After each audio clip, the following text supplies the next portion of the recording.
तर आपण आहे मराठवाडा विदर्भाला जोडणारा रेल्वे प्रकल्पावर आणि हा रेल्वे प्रकल्प आहे मित्रांनो वर्धा यवतमाळ नांदेड। आपण बघू शकता की आता ही जी मशीन आहे ही सकाळीच जात आहे आणि हा जो रेल्वे मार्ग आहे हा जवळपास 10 जिल्ह्यामधून जात असून आता याचं जे काम आहे मित्रांनो आपल्या वर्धा यवतमाळ नांदेड रेल्वे प्रकल्पाचं काम आहे सकाळी 5 वाजतापासून सुरुवात झालेली आहे आणि रेल्वेच्या स्लीपर इथं आलेल्या आहेत। रेल्वेला ट्रॅक्टर टाकण्यासाठी गिट्टीसुद्धा इथं आलेली आहेत आणि रेल्वे स्टेशनवर जर आपण बघितलं मागच्या साईडला तर त्या साईडला रेल्वेच्या पटऱ्यासुद्धा आलेल्या आहेत। याचा अर्थ मित्रांनो की आपल्या हे 284 किलोमीटरचा रेल्वे मार्ग जो आहे तो हा लवकरात लवकर सुरू होईल।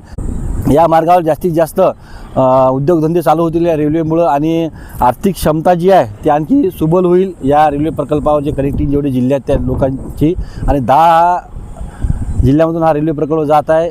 1 कोटी लोक या रेल्वे मार्गामुळं त्यांचा विकास करू शकणार आहेत आणि या भागातील शिक्षणाची संधी आणखी वाढणार आहेत कारण की मित्रांनो महाराष्ट्राची जी उपराजधानी आहे नागपूर आणि जे एज्युकेशनल हब आहे म्हणजे नीट आणि जेईसाठी स्पेशल आपलं नांदेड दोन्हीसाठी कनेक्टिंग हा महत्त्वाचा रेल्वे मार्ग आहे आणि या रेल्वे मार्गावर धार्मिक क्षेत्रसुद्धा आहेत।